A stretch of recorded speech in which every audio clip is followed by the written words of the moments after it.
Patriarcas e Profetas. Capítulo 45.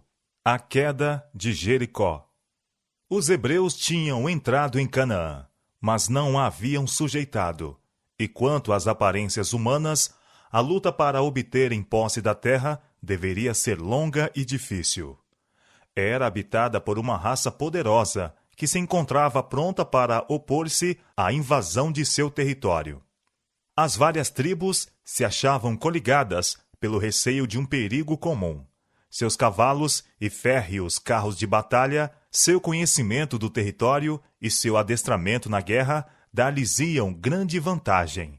Ademais, o território era guardado por fortalezas, cidades grandes e muradas até aos céus. Deuteronômio capítulo 9, verso 1. Unicamente na certeza de uma força que não lhes era própria, poderiam os israelitas esperar êxito no conflito que estava iminente. Uma das mais poderosas fortalezas da terra, a grande e rica cidade de Jericó, encontrava-se precisamente diante deles, a pouca distância apenas de seu acampamento em Gilgal. Nas bordas de uma planície fértil, abundante de ricas e variadas produções tropicais, com seus palácios e templos como habitação de luxo e do vício, apresentava esta orgulhosa cidade, por trás de suas sólidas ameias, desafio ao Deus de Israel. Jericó era uma das principais sedes do culto idolátrico, sendo dedicada especialmente a Astarote, a deusa da lua. Ali se centralizavam tudo o que era mais vil e degradante na religião dos cananeus. O povo de Israel, em cujas mentes se achavam frescas as lembranças dos resultados terríveis de seu pecado em Bet-peor, apenas poderia olhar para esta cidade gentílica com repugnância e horror. Submeter Jericó era considerado por Josué o primeiro passo na conquista de Canaã. Mas antes de tudo, procurou certeza de guia divina, e esta lhe foi concedida.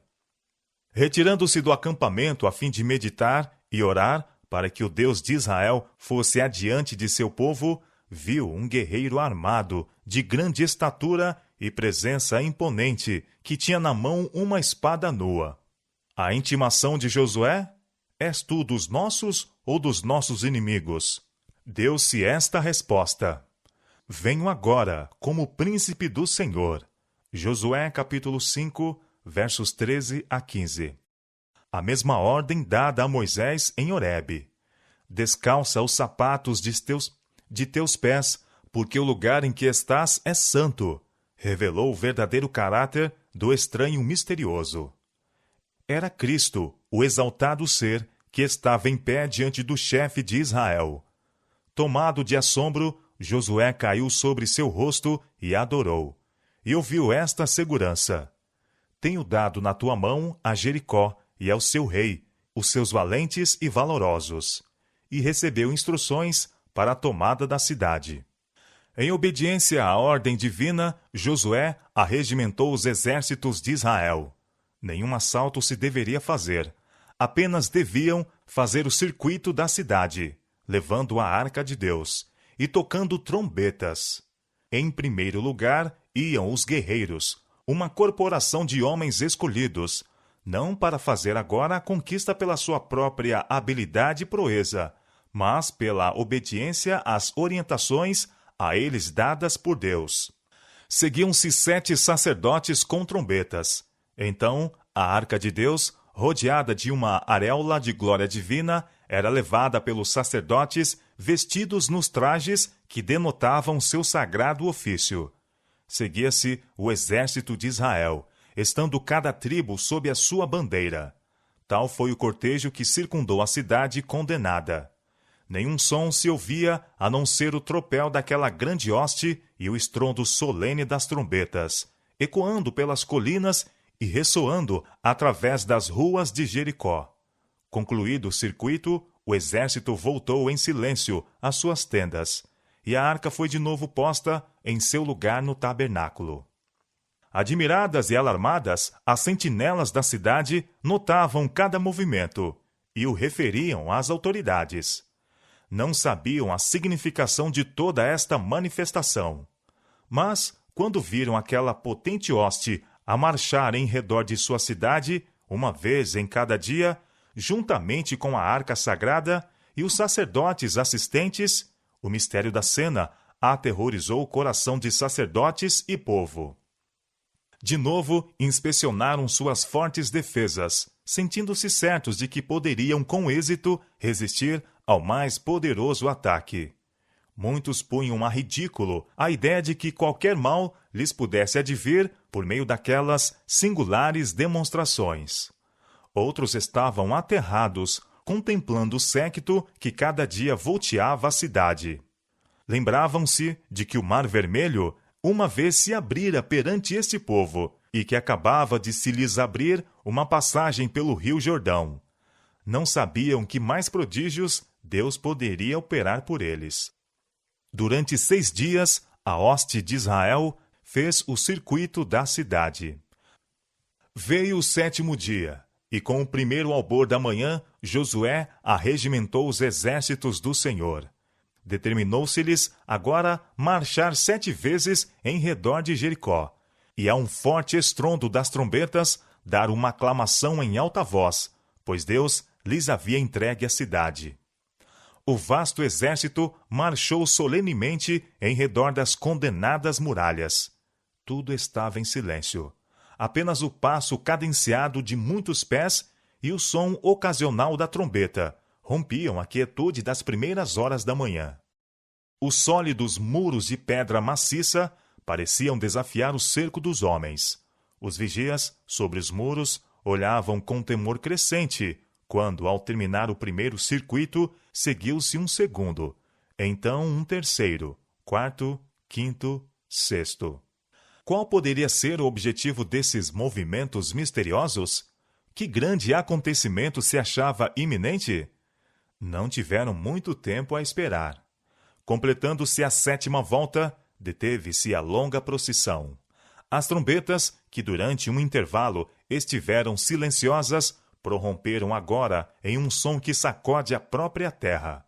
As muralhas, de pedra sólida, com suas torres e seteiras maciças, cambaleiam e levantam-se de seus fundamentos, e com fragor caem em ruínas por terra.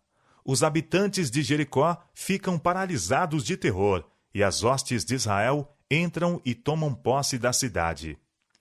Os israelitas não haviam ganho a vitória pela sua própria força, e a conquista fora inteiramente do Senhor. E como as primícias da terra, a cidade, com tudo o que continha, deveria ser votada como sacrifício a Deus. Israel devia impressionar-se com o fato de que, na conquista de Canaã, não deveriam combater por si mesmos, mas simplesmente como instrumentos para executarem a vontade de Deus. Não para buscarem riquezas ou exaltação própria, mas a glória de Jeová, o seu rei. Antes da tomada, havia sido dada esta ordem: a cidade será anátema ao Senhor, ela e tudo quanto houver nela. Guardai-vos do anátema, para que vos não metais em anátema, e assim façais maldito o arraial de Israel e o turbeis. Todos os habitantes da cidade, com todo o ser vivo que nela se continha, desde o homem até a mulher, desde o menino até ao velho, e até ao boi e gado miúdo e ao jumento, passaram ao fio da espada. Apenas a fiel Raabe, com sua casa, foi poupada, em cumprimento da promessa dos espias. A cidade foi queimada, seus palácios e templos, suas magnificentes moradas, com todos os seus luxuosos pertences, ricas cortinas e custosos vestuários, foram entregues às chamas. Aquilo que não pôde ser destruído pelo fogo, a prata e o ouro e os vasos de metal e de ferro, foi dedicado ao serviço do tabernáculo. O próprio local da cidade foi maldito. Jericó nunca deveria ser reconstruída como fortaleza. Ameaçaram-se juízos sobre qualquer que pretendesse restabelecer os muros que o poder divino havia derribado. Esta solene declaração foi feita na presença de todo Israel. Maldito diante do Senhor seja o homem que se levantar e reedificar esta cidade de Jericó. Perdendo seu primogênito, a afundará, e sobre seu filho mais novo lhe porás as portas. A destruição total do povo de Jericó não era senão um cumprimento das ordens previamente dadas por intermédio de Moisés concernentes aos habitantes de Canaã. Quando o Senhor Deus as tiver dado diante de ti, para as ferir, totalmente as destruirás. Das cidades destas nações, nenhuma coisa que tem fôlego deixarás com vida. Deuteronômio capítulo 7, verso 2 e capítulo 20, verso 16. Para muitos, estas ordens parecem ser contrárias ao espírito de amor e misericórdia estipulado em outras partes da Bíblia. Mas eram, na verdade, os ditames da sabedoria e bondade infinitas. Deus estava para estabelecer Israel em Canaã, desenvolver entre eles uma nação e governo que fossem uma manifestação de seu reino na terra. Não somente deveriam ser os herdeiros da verdadeira religião, mas deveriam disseminar seus princípios por todo o mundo. Os cananeus haviam se entregado ao mais detestável e aviltante paganismo, e era necessário que a terra fosse limpa daquilo que de maneira tão certa impediria o cumprimento dos graciosos propósitos de Deus. Aos habitantes de Canaã havia sido concedida ampla oportunidade para o arrependimento. 40 anos antes, a abertura do Mar Vermelho e os juízos sobre o Egito haviam testificado do poder supremo do Deus de Israel. E agora, a destruição dos reis de Midian, de Gileade e Bazã tinha ainda mostrado que Jeová era superior a todos os deuses. A santidade de seu caráter e sua aversão à impureza haviam sido demonstradas nos juízos que recaíram sobre Israel pela sua participação nos ritos abomináveis de Baal-Peor. Todos estes fatos eram conhecidos dos habitantes de Jericó, e muitos havia que participavam da convicção de Raabe, embora se recusassem a obedecer à mesma. Convicção esta de que o Deus de Israel é Deus em cima nos céus e embaixo na terra. Semelhantes aos homens antediluvianos, os cananeus apenas viviam para blasfemar do céu e contaminar a terra. E tanto o amor como a justiça exigiam a imediata execução destes rebeldes a Deus e adversários do homem. Quão facilmente os exércitos do céu derribaram os muros de Jericó, daquela cidade orgulhosa, cujos baluartes, 40 anos antes, tinham lançado pânico aos espias incrédulos. O poderoso de Israel havia dito: tenho dado na tua mão a Jericó. Contra aquela palavra, a força humana era impotente. Pela fé caíram os muros de Jericó. Hebreus capítulo 11, verso 30. O capitão do exército do Senhor comunicou-se apenas com Josué. Ele não se revelou a toda a congregação, e tocava a esta crer nas palavras de Josué ou duvidar das mesmas, obedecer às ordens por ele dadas em nome do Senhor ou negar-lhe a autoridade. Não podiam ver a hoste de anjos que os acompanhavam sob a chefia do Filho de Deus. Poderiam ter raciocinado: que movimentos sem significação são esses, e quão ridícula é a realização de uma marcha diária em torno dos muros da cidade, tocando trombetas de chifre de carneiro? Isto não pode ter efeito algum sobre aquelas proeminentes fortificações. Mas o próprio plano de continuar esta cerimônia durante tanto tempo, antes da subversão final dos muros, proporcionou oportunidade para o desenvolvimento da fé entre os israelitas. Deveriam impressionar-se com o fato de que sua força não estava na sabedoria do homem, nem em seu poder, mas unicamente no Deus de sua salvação. Deviam, assim, acostumar-se a depositar inteira confiança em seu divino chefe. Deus fará grandes coisas por aqueles que nele confiam. A razão pela qual seu povo professo não tem maior força é que confiam tanto em sua própria sabedoria e não dão ao Senhor oportunidade para revelar seu poder em favor deles. Ele auxiliará os seus filhos crentes em toda a emergência, se nele puserem toda a confiança e fielmente lhe obedecerem. Logo depois da queda de Jericó, Josué decidiu atacar Ai, pequena cidade entre barrancos, a poucos quilômetros a oeste do Vale do Jordão. Espias enviados àquele lugar trouxeram a notícia de que poucos eram os habitantes e que unicamente uma pequena força seria necessária para transtorná-la. A grande vitória que Deus lhes havia ganho tornara os israelitas confiantes em si mesmos. Porque ele lhes tivesse prometido a terra de Canaã, achavam-se livres de perigo e deixaram de compenetrar-se de que só o auxílio divino lhes poderia dar êxito. Mesmo Josué fez seus planos para a conquista de Ai, sem procurar conselho da parte de Deus. Os israelitas tinham começado a exaltar sua própria força e a olhar com desdém para os seus adversários. Esperava-se uma vitória fácil, e acharam-se suficientes 3.000 homens para tomarem o lugar. Arremessaram-se ao ataque sem a segurança de que Deus estaria com eles. Avançaram quase até as portas da cidade, apenas para encontrarem a mais decidida resistência. Tomados de pânico ante o número e completo preparo de seus inimigos, fugiram em confusão pela escarpada descida abaixo. Os cananeus puseram-se em feroz perseguição, seguiram-nos desde a porta e feriram-nos na descida. Posto que a perda fosse pequena, quanto ao número, tendo sido mortos apenas 36 homens, foi a derrota desanimadora para toda a congregação. O coração do povo se derreteu e se tornou como água.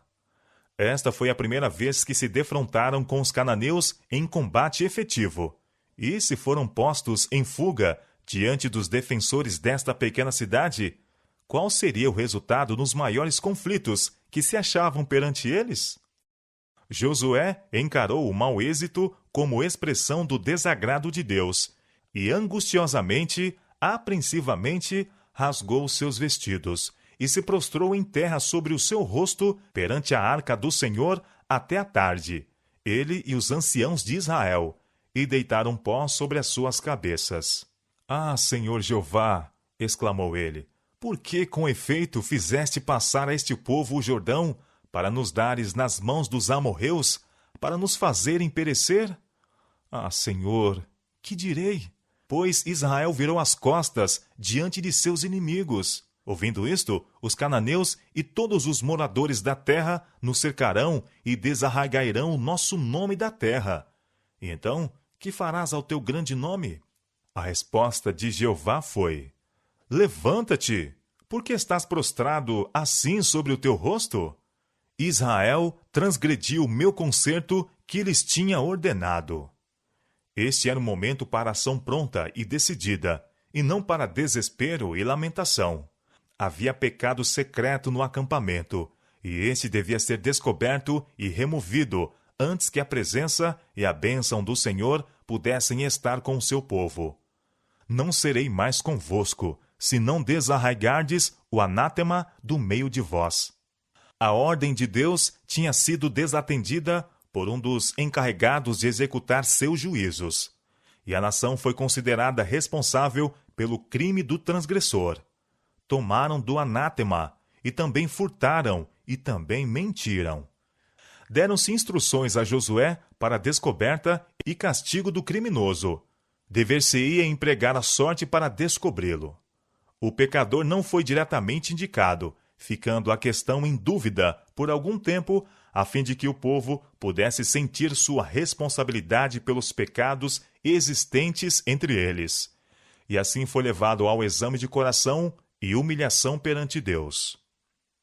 De manhã bem cedo, Josué reuniu o povo, segundo as suas tribos, e iniciou-se a cerimônia solene e impressionante. Passo a passo prosseguiu a investigação. Mais e mais minuciosa se tornava a terrível prova. Primeiro a tribo, depois a família, depois a casa. A seguir, o homem foram passados pela prova. E Acã, filho de Carme, da tribo de Judá, foi indicado pelo dedo de Deus como o perturbador de Israel. Para confirmar seu crime, fora de toda dúvida, Não deixando base para a acusação de que fora condenado injustamente, Josué, de modo solene, conjurou a Acã a reconhecer a verdade. O miserável homem fez ampla confissão de seu crime. Verdadeiramente pequei contra o Senhor Deus de Israel. Quando vi entre os despojos uma boa capa babilônica e 200 siclos de prata e uma cunha de ouro de peso de 50 siclos, cobicei-os e tomei-os, e eis que estão escondidos na terra, no meio da minha tenda. Expediram-se imediatamente mensageiros para a tenda, onde removeram a terra no lugar indicado, e eis que tudo estava escondido na sua tenda, e a prata debaixo dela. Tomaram, pois, aquelas coisas no meio da tenda, e as trouxeram a Josué, e as deitaram perante o Senhor. Pronunciou-se a sentença, e imediatamente foi executada. Por que nos turbaste? Disse Josué. O Senhor te turbará a ti este dia. Como o povo houvesse sido responsabilizado pelo pecado de Acã e tivesse sofrido pelas suas consequências, deveria, mediante seus representantes, tomar parte no castigo àquele pecado. Todo Israel o apedrejou com pedras. Então ergueu-se sobre ele um grande montão de pedras, testemunho ao pecado e seu castigo. Pelo que se chamou o nome daquele lugar o Vale de Acor, isto é, perturbação. No livro das crônicas está escrita sua memória. Acar, o perturbador de Israel. 1 Crônicas, capítulo 2, verso 7. O pecado de Acã foi cometido em desafio às advertências mais diretas e solenes e às mais grandiosas manifestações do poder de Deus. Guardai-vos do anátema, para que vos não metais em anátema, tinha sido a proclamação a todo Israel. A ordem fora dada imediatamente depois da passagem miraculosa do Jordão e do reconhecimento do concerto de Deus pela circuncisão do povo, após a observância da Páscoa, e o aparecimento do anjo do concerto, o capitão da hoste do Senhor. A ela se seguira a subversão de Jericó, dando provas da destruição que certo surpreenderá todos os transgressores da lei de Deus. O fato de que somente o poder divino dera a vitória a Israel, de que não entraram na posse de Jericó pela sua própria força, dava um peso solene à ordem que lhes proibia participar dos despojos. Deus, pelo poder de sua palavra, transtornara aquela fortaleza. A conquista era sua, e a ele unicamente. A cidade, com todas as coisas que nela se continham, devia ser devotada. Dentre os milhões de Israel, apenas um homem houve que, naquela hora solene de triunfo e juízo, ousara transgredir a ordem de Deus. A cobiça de Acã foi despertada à vista daquela custosa capa de Sinear. Mesmo quando ela o levou em face da morte, ele a chamou uma boa capa babilônica. Um pecado arrastara outro, e ele se apropriou do ouro e da prata dedicados ao tesouro do Senhor. Roubou a Deus as primícias da terra de Canaã. O mortal pecado que determinara a ruína de Acã teve suas raízes na cobiça, um dos mais comuns e mais levianamente considerados dentre todos os pecados. Enquanto outras faltas são descobertas e castigadas, quão raramente apenas desperta censura e violação do 10º mandamento. A enormidade desse pecado e seus terríveis resultados são a lição da história de Acã. A cobiça é um mal de desenvolvimento gradual. Acã havia acariciado a avidez ao ganho até que isto se tornou um hábito, atando-o em grilhões quase impossíveis de quebrar. Enquanto alimentava este mal, ter-se-ia enchido de horror ao pensamento de acarretar desgraça sobre Israel. Mas suas percepções se amorteceram pelo pecado, e quando sobreveio a tentação, caiu como fácil presa. Não são ainda cometidos pecados semelhantes em face de advertências tão solenes e explícitas? Proíbe-se-nos tão diretamente condescender com a cobiça como a Acã foi proibido apropriar-se dos despojos de Jericó. Deus declarou ser isto idolatria. Somos advertidos. Não podeis servir a Deus e a Mamom. Acautelai-vos e guardai-vos da avareza, nem ainda se nomeie entre vós. Temos diante de nós a sorte terrível de Acã. de Judas, de Ananias e Safira. Antes de todos estes, temos a de Lúcifer, aquele filho da alva, que, cobiçando mais elevada condição, perdeu para sempre o brilho e ventura do céu. E, contudo, apesar de todas estas advertências, impera por toda parte a cobiça. Por toda parte se vê o seu rastro viscoso. Cria o descontentamento e a dissensão na família, provoca a inveja e ódio dos pobres contra os ricos, inspira a opressão cruel do rico ao pobre. E este mal não existe somente no mundo, mas na igreja também. Quão comum é achar mesmo ali o egoísmo, a avareza, a ganância, a negligência da caridade e o roubo a Deus nos dízimos e ofertas. Entre membros da igreja, considerados idôneos e cumpridores do dever, existem, triste a dizer, muitos Acãs. Muito homem vem majestosamente à igreja e senta-se à mesa do Senhor, enquanto entre as suas posses se acham ocultos lucros ilícitos, coisas que Deus amaldiçoou. Por uma boa capa babilônica, multidões sacrificam a aprovação da consciência e sua esperança do céu. Multidões permutam sua integridade e capacidade para o que é útil por um saco de siclos de prata. Os clamores dos pobres que sofrem são desatendidos. A luz do Evangelho é estorvada em seu caminho. Instiga-se o escárnio dos mundanos pelas práticas que desmentem a profissão cristã. E, no entanto, o cobiçoso que professa a religião continua a amontoar tesouros. Roubará o homem a Deus? Todavia vós me roubais, diz o Senhor.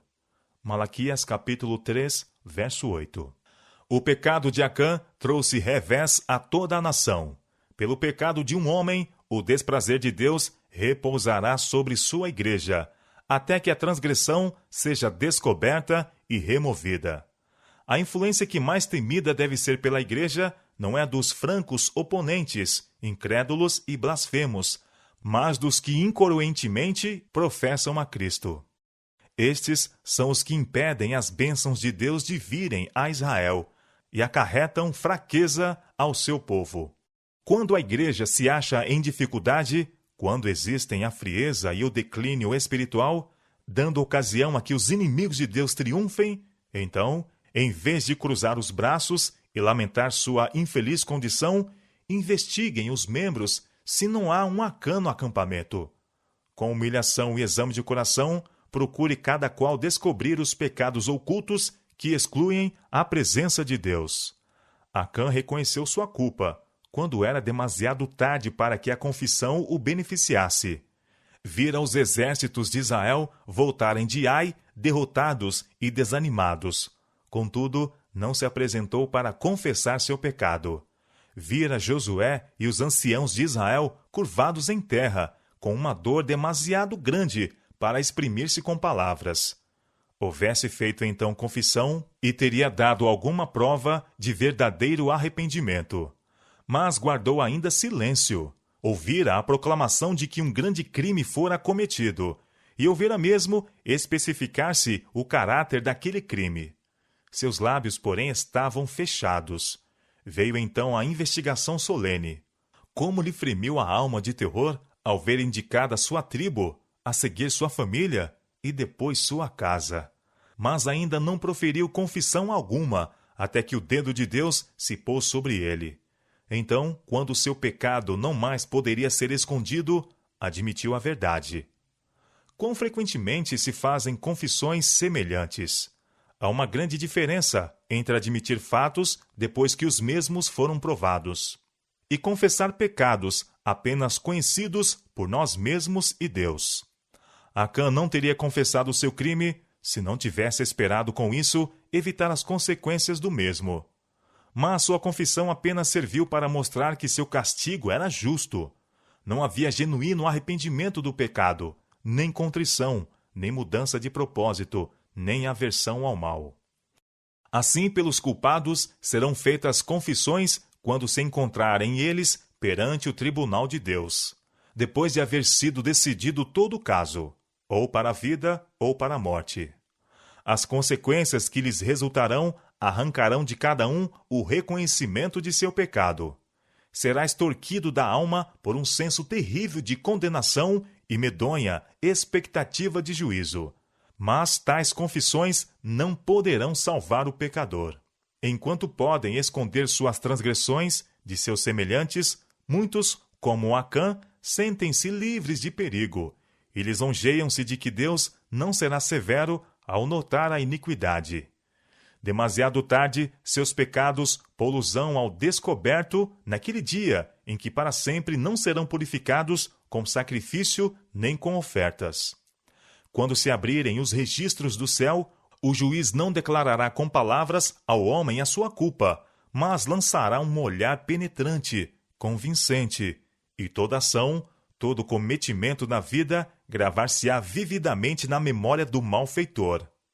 Não será necessário, como nos dias de Josué, que a pessoa seja pesquisada da tribo à família, mas seus próprios lábios confessarão sua vergonha. Os pecados ocultos ao conhecimento dos homens serão então proclamados ao mundo todo.